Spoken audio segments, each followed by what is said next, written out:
即係呢個過程我就唔講啦。但係已經確定咗離婚，只不過係未簽證。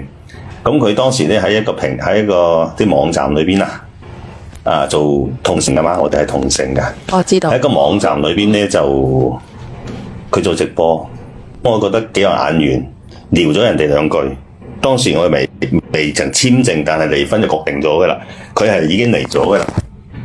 咁我問佢，我依家我直接好直接咁問佢，我話我係未離婚，未恢復自由身，我有冇權利去邀約你？佢就覆咗一句，等你恢復自由身，我哋再安排啦。咁結果再約啦咁。結果我就恢復咗自由身之後1個月，我先至再約佢，約到1個幾月，差唔多2個月，先有啲約到，因為工作嘅原因啦，就約到喺我好記得仲係2020年嘅1月19號見面嘅，大家都好記得呢個時間。但係見咗之後咧，大家都有即係雙方都有覺得有眼緣啦。見咗2、3次之後，問題咧在於一個我自己嘅問題。咩？當時咧，我同我女講，但我個女好強調，好反感，係我再去揾新嘅女朋友。你嗰度好嘈啊！你開咗啲乜嘢？冇喺度泵水喺度我當時我個女咧講咧，因為佢讀緊高中嘛，我哋依家都40幾歲咯。我聽得到。佢讀緊高中咧，我個女話你讀嗰陣時佢讀初3，我同我女講嗰時佢讀高一，佢話我等我讀完高3先，你先同我談論呢個問題啦咁樣，即係等於意思上咧就唔好影響佢嘅學業，就唔好揾個新嘅人翻嚟，佢接受唔到或者。其實你哋係咪暗地裏喺埋一齊咧？係，但係我聽你把聲咁咧，好似光明磊落嘅人嚟嘅。我好尊重個女嘅意見，但係我就唔敢去再同對方，即係依家再喺翻埋幾年就再喺翻埋一齊嗰個人去再聯絡過程後冇聯絡，間唔中到1年咗聯絡一次食餐飯，即係冇緊密咁聯絡。即係我又冇明確話我追佢。咁佢期間係咪一直單身啊？佢期間有經歷過好多個感情波折。咁而家咧，到而家咧，依家咧喺4月份嘅時候，今年4月份嘅時候，舊年年底嘅時候，我約佢春節嘅時候，我約佢春節食餐飯啦大家見面啦咁樣咧佢話春節嘅時候，因為佢自己可能生咗啲嘢條頸嗰度。佢話個樣唔靚，唔見人，或者比較忙，都唔想見我。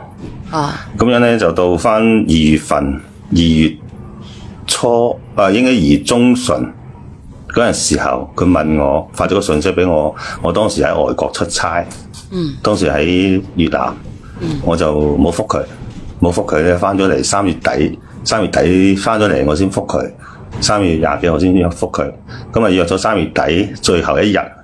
就見咗面，同佢出去行下街。行街嘅過程中咧，我哋大家都一見面就好似好熟嘅朋友咁樣噶啦。係就雖然唔係親密，雖然唔係親密，但係都有拖下手。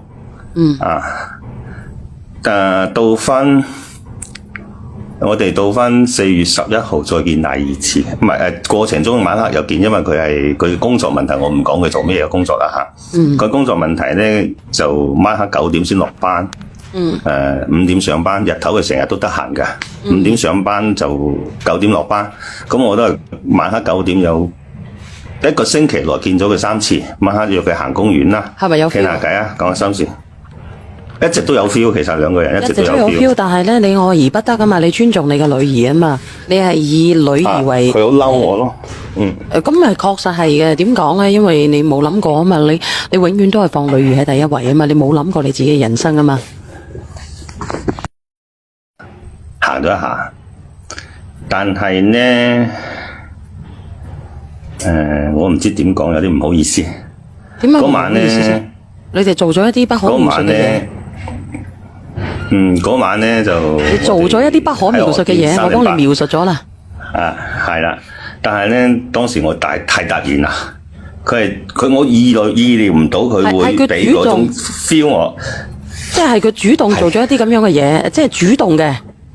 你係衝動，佢係主動。突然間，我冇衝動，我突然間已經俾佢嚇傻咗，我根本做唔到成個過程。根本做唔到落去，我係嚇傻咗你俾佢。即係佢好主動，你突然之間打個突，點解佢突然之間要求我同佢做呢啲咁樣嘅嘢咧？突然間俾個身體，即係好簡單。突然間俾佢拋個身體出嚟。我知道，因為咧，我都知道有啲契哥啊係咁樣嘅，佢即係有個靚女咧，有個靚女咧，佢係咩問題啊？你講。有啲卡咯。唔緊要，唔緊要。咁樣咧，到翻咁樣嘅，我哋之後又見咗一次，即係嗰次過咗去啦，之後又見咗一次。即係佢誤會咗你唔掂水係咪？係第二次嘅時候又唔掂水，好啲啦，但好啲，但係我當時有個心裏邊，因為我個人咧比較情緒價值比較強嘅人，我唔係身體價值。身體肢體我知道你係愛呢個人，因為呢個人去同佢喺埋一齊嘅，唔係話我因為我係某方面嘅思考問題而同佢喺埋一齊。係啊，就好多啲。所以咧，當時第一次嘅俾咗咁嘅突然嘅嘢俾我之後，我心裏邊有其他諗法。你覺得佢隨便？就咁嘅情況。我覺得佢原來有嘅矜持冇咗。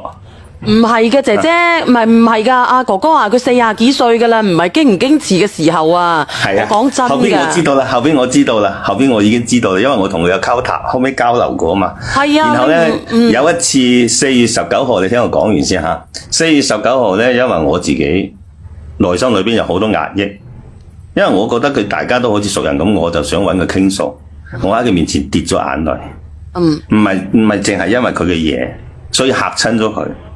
然後咧，佢同我講，因為佢同我講過中途啊，同我講過話呢幾年同邊個人喺埋一齊，點大概嘅情況都講咗，即係初步嘅情況講咗，佢嘅精神都比較壓抑。咁其實佢都好老實啦。如果係咁樣嘅哥哥，佢好老實。呢個人，因為同佢喺埋一齊嗰個生活比較和諧嗰個人咧，就有老婆嘅。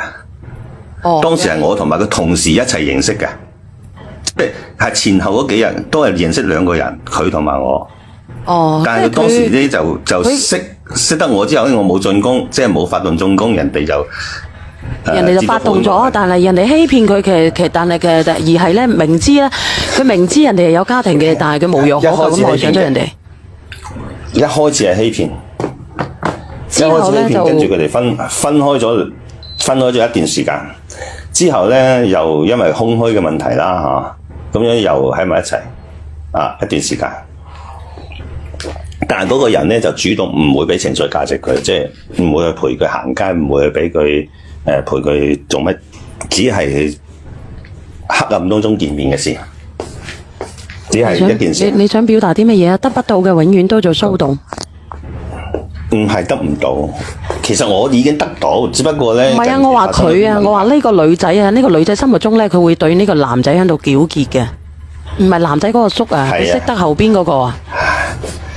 係啊，係嗰個，就係星期日嗰日，我同佢出去食飯，因為佢已經分咗啦吓。佢4月份佢3月應該係3月31號見我嘅，佢4月9號嗰日當住我面發信息俾人哋話俾。即係以後唔見啦，拉黑咗人哋。人哋當晚都過咗去佢屋企樓下揾佢嘅視頻都俾我睇咗。